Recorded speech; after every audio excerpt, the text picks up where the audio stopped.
장엄강로의 유다방이라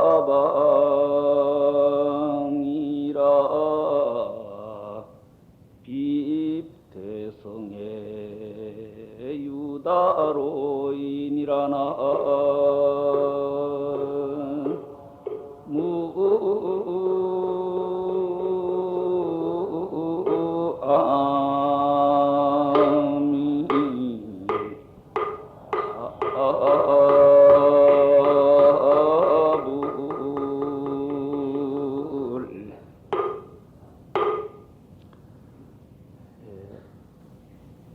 여러분들이 부처님의 제자다 하시는 분들은 언제나 다른 걸 생각할 필요가 없습니다.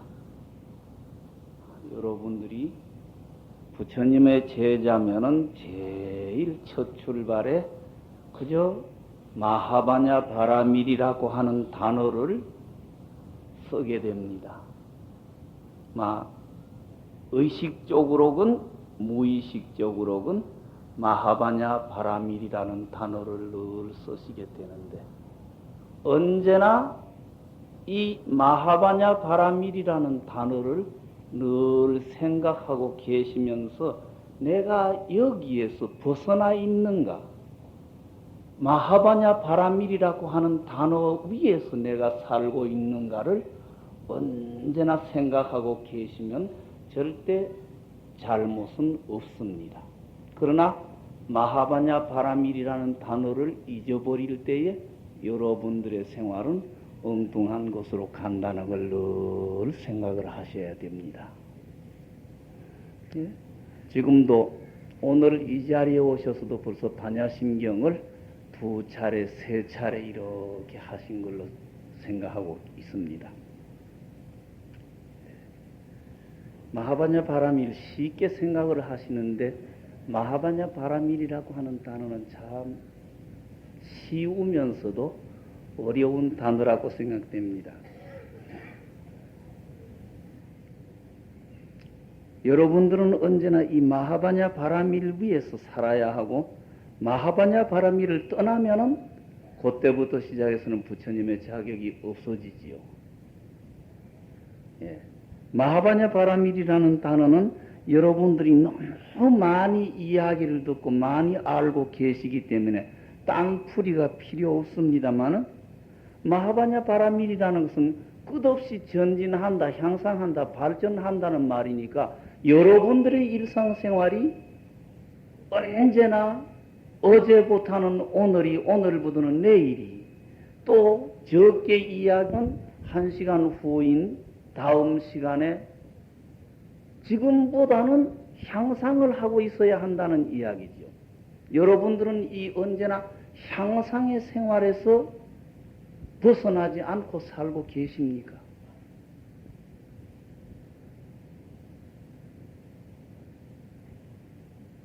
늘 부탁드리는 이야기입니다. 말이 무슨 소용입니까? 말이 무슨 소용입니까? 내가 가장 즐겨서 쓰는 단어입니다. 말이 무슨 소용입니까? 여러분들은 말만 가지고 사시는 부처님의 제자입니까? 사회생활도 요즘 보면은 모두 말뿐인 것 같습니다. 이름,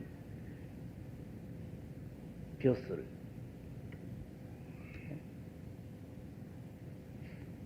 지금 뭐 그 가족들이 살아서 계십니다마는 이런 말을 이런 자리에서 공개적으로 드리는 건 단 죄송합니다.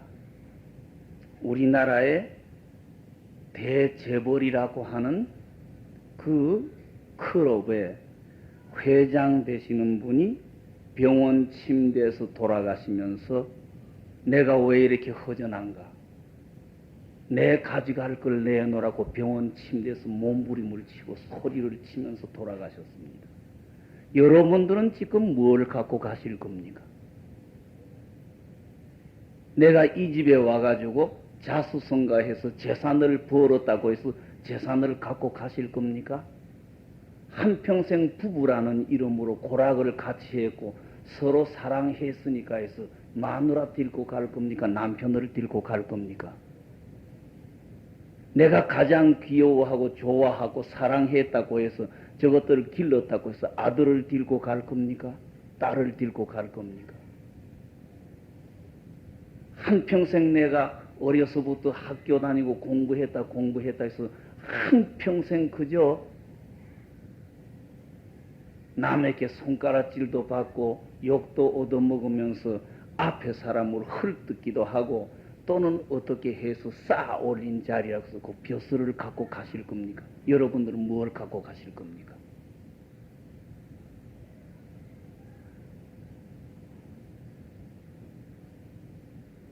반야심경의 첫 구절에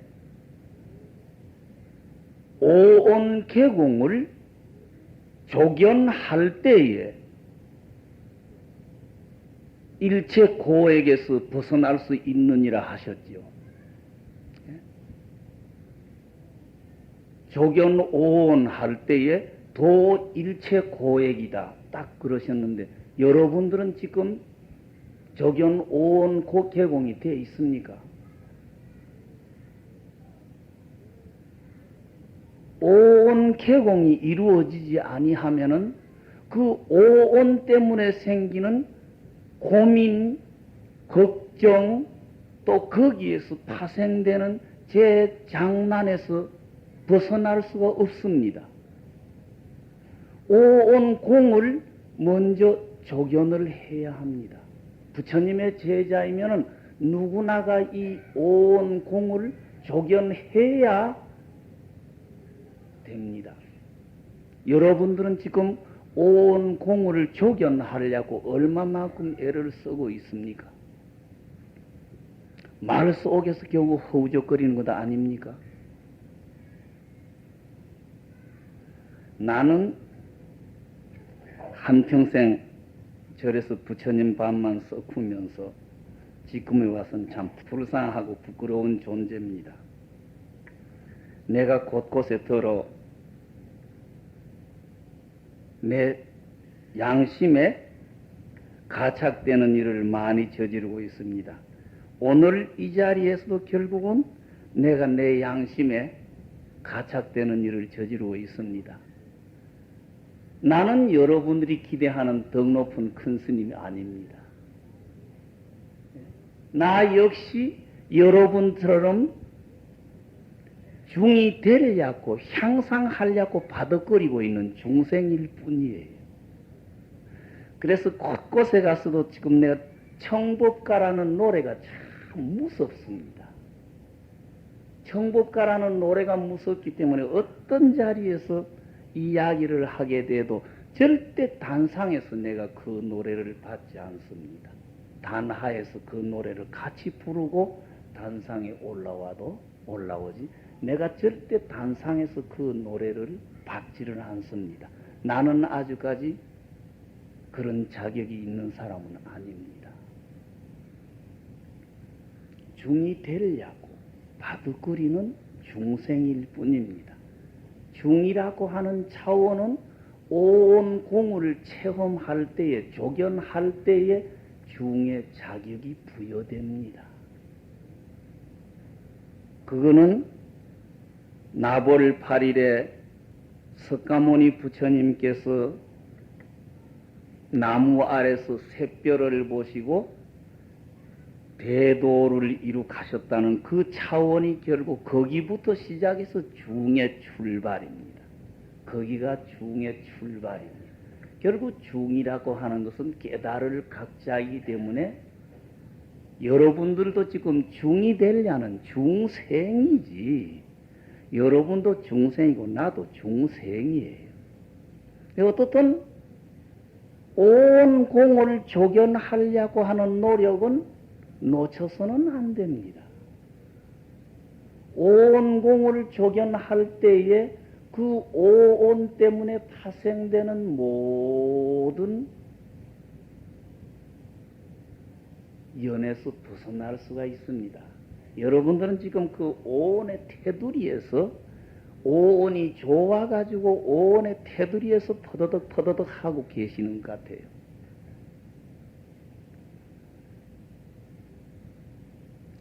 이게 가장 문제입니다.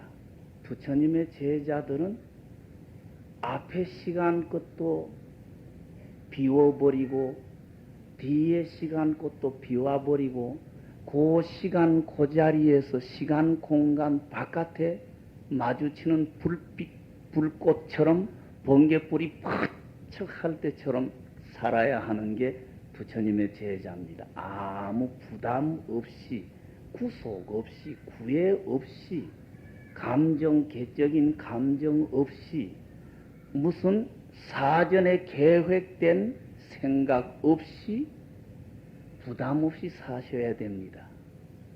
이게 온 공을 체험한 조견한 사람의 생활이 됩니다.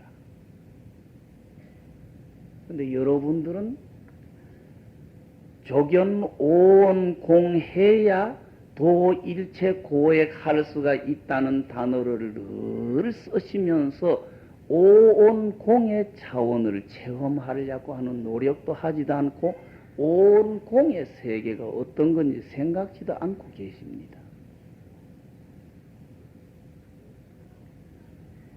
여기에는 화두선을 하는 분이거나 관세음보살이라는 주력을 하시는 분이거나 지장보살이라는 주력을 하시는 분이거나 아미타불을 하시는 분이나 경을 이루는 분이거나 차별은 없습니다. 깨달음의 길에 깨달음의 차원에 들어가는 데는 방법이 많아요. 대한민국 서울에도 대한민국 전 국토에서 들어올 때 서울에 들어올 길이 수백 갈래가 있습니다. 그러나 일단 서울 경계를 넘어서 서울에 들어오면 모두 서울에 온 사람입니다. 그러니까 꼭 깨달음의 길에 들어간다고 해서 여기에 방법이 어떤 방법이 있어야 된다 이거는 없습니다. 단 한 가지 우리는 세세생생 번외망상에 찌들어 살기 때문에 조금 와가지고 만족을 느껴버리고 남을 없어 여겨버려요. 그래서 부처님의 제자들이 불교인이 되기 전에 벌써 탐진치 만의라고 하는 5가지의 번뇌에 언제나 얽혀 있습니다. 이거는 뭐 부처님의 제자건 뭐 부처님의 제자가 아니건 중생 세계에서는 사람이 되건 짐승이 되건 탐진치 만의라는 5가지 번뇌 속에 얽혀서 살고 있습니다. 여러분들은 일상생활에서 탐심이라고 하는 게 어떤 것이며 진심이라는 게 어떤 걸 진심이라고 하고 치심이라고 하는 것은 어떤 걸 치심이라고 한다. 이거 다 일상생활 속에서 절실히 반성해서 체험하고 계실 거예요. 이런 것 하나하나 체험하지 않고 불교의 단어를 그대로 넘어가 버리고 나면은 아무런 진정과 향상이 없어집니다. 어느 학술이든지 어느 종교이건 그 종교의 단어 하나하나를 냉정하게 반성하고 음미해서 판단해서 넘어갈 때에 그 종교에 의지한 보람이 있을 겁니다만은 탐진치, 여기 테두리에서 벗어난다는 것은 사회생활하는 분들로서는 참 힘이 듭니다. 오히려 머리를 깎으신 스님들도 이 탐진치의 테두리에서 벗어나지를 못합니다. 여기에 얽혀서 죄지은 여기에 얽힌 집념이 귀신이 됩니다. 영가 영혼이라고 하는 것은 우리 마음 속에 생각 잘 못 가진 생각, 그 집념을 풀지 못하고 그대로 다음으로 연결되는 것을 영가라고 그럽니다. 근데 내가 지금 제일 걱정하는 거래요. 우리나라에 언제부터 생겼는지 모르지만은 죽은 다음에 아들, 딸 집에 제사 얻어먹으러 온다는 생각, 이 생각이 우리의 밑바닥에 깔려있는 가장 큰 귀신입니다. 죽은 다음에 아들, 딸들에게 제사 얻어먹으러 온다는 생각. 이 생각도 털어버려야 됩니다. 이 생각 때문에 결국 이 생각이 벌어지는 주초돌이 내 아니겠습니까? 내라고 하는 생각. 그러면 여러분들은 뭘 가지고 내라고 하게 됩니까? 몸뚱어리를 내라고 하게 됩니까? 우리가 평소 알기 쉽게 마음 하는 그 마음을 나라고 하겠습니까? 그러면 지금 이 자리에서 그러면은 마음이 내다 이래 뿌리면은 몸뚱어리 필요 없고 마음이 내다 하면은 몸뚱어리가 필요 없어도 나라고 하는 것은 존재해야 된다는 결론이 나는데 이 세상에는 그러지를 못합니다. 근데 이 제사 얻어먹으러 온다는 생각이 주춧돌이 돼가지고 벌어지는데 결국 이 탐진치라고 하는 테두리에서 벗어나지 못하기 때문에 그럽니다. 스님네도 온 공을 체험하지 못하고 적용하지 못하면 언제나 이 탐진치에서 허우적거리게 됩니다. 한 가지 부끄러운 말씀을 드려야 되겠습니다. 설악산 신흥사 여러분들이 관광 가시면은 신흥사라는 좋은 절이 있습니다. 건물들도 크게 지어 놓으시고 설악산 쪽에 가시면 누구든지 신흥사를 가시는데 6.25 사변 전후해서 신흥사가 잿더미가 됐던 겁니다. 잿더미가 됐던 건데 신흥사를 6.25 사변 후에 들어가셔서 재건한 이가 성각스님이라는 스님이 들어가셨습니다. 예, 마을 성씨가 문씨라서 문성각스님 하는데 이분이 돌아가실 때 잘 못해가지고 교통사고로 돌아가셨습니다. 예, 교통사고로 돌아가셨는데 신흥사 주지스님이 자가용을 타고 지금 어디입니까? 영동 고속도로겠죠. 영동 고속도로를 거기다가 운전기사님이 계셨는데 왜 자기가 하필 운전을 하겠다고 그랬는지 모르겠어요. 기사님을 옆으로 밀어 앉혀놓고 자기가 운전을 해오다가 영동 고속도로를 내려오다가 잘 못 돼가지고 드럽받아가지고 병원에 오셔가지고 직사한 거는 아닙니다. 병원에 오셔가지고 며칠 계시다가 돌아가셨는데 그분의 가슴 속에 신흥사는 내거다 하는 생각이 안 떨어진 것 같아요. 그분이 돌아가셔서 지금 거의 20년이라는 세월이 흐르는데 지금도 신흥사 주변에서 성각스님의 모습을 볼 수가 있습니다. 노골적으로 이야기하면 문성각의 귀신이 아주까지 신흥사 내거다 신흥사는 내거다 하는 생각이 안 떨어져 가지고 신흥사 주변에서 맴돈다는 이야기예요. 여러분들도 똑같다는 이야기예요. 돈, 내 아들, 내 딸, 벼슬, 내 집, 내 가족, 이게 결국은 모든 죄악을 짓고 다음에 윤회하는 원인이 그거다는 이야기예요. 여러분들은 더해요. 머리 깎은 스님들도 자기 것도 아닌 걸 가지고 자기 끝냥 골통 동요 메고 쌓아놓고도 결국 요거 자기 책임이 넘어가 버리면 깨끗하게 싹 잊어버려야 되는데 이걸 못 잊어버리니까 다음에 귀신이 돼가지고 지금 그 귀신이 떠돌면서 요거 내 거다 하는 생각에 지금도 그 여러물로 음침한 날 밤에 신흥사 주변을 이렇게 나오면은 지금 그 절 바로 문 앞에 매표소 앞에 다리가 있습니다. 계곡에. 그 다리 쪽하고 그 다리를 건너가서 이쪽 부도거리 있는 쪽하고 길거리에서 흔히 성각스님의 모습을 봅니다. 바로 귀신을 만나는 겁니다. 이러듯이 여러분들 가슴에 결국 맺히는 거, 요게 귀신이 되는 거예요. 부처님의 말씀에 꼭 우리가 절의 스님들이더니 내 자신도 할 수 없어가지고 신도님네 49제 천도제를 지낼 때든지 일상생활에 절대 다음에 윤회가 있으니까 지금의 생활을 모질게 맺지 말라는 부탁드리면은 꼭 전생의 박아무개가 지금 김아무개가 됐다가 다음에 또 이 아무개가 되는 영혼이 고정된 영혼이 있는 것처럼 이야기를 드립니다. 내 자신도 그래요. 여러분들이 꼭 그렇게 붙들고 있으니까 그 이해하기 쉽게 말씀을 드리는데 실제 부처님의 가르침은 그런 게 아닙니다. 개적인 영은 없습니다.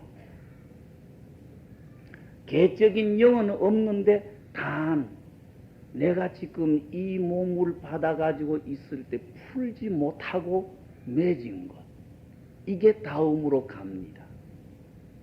다음에 가가지고 결국은 몸뚱어리가 없을 때 몸뚱어리가 있는 것처럼 착각을 했다가 허우적거리는 요거를 영이다 그러고 귀신이다 그래요. 결국 귀신은 우리 망상이 귀신이 됩니다. 이 망상이 얼마나 무섭게 가는지 내가 하나 예를 딱 들여서 이야기해 드릴게요.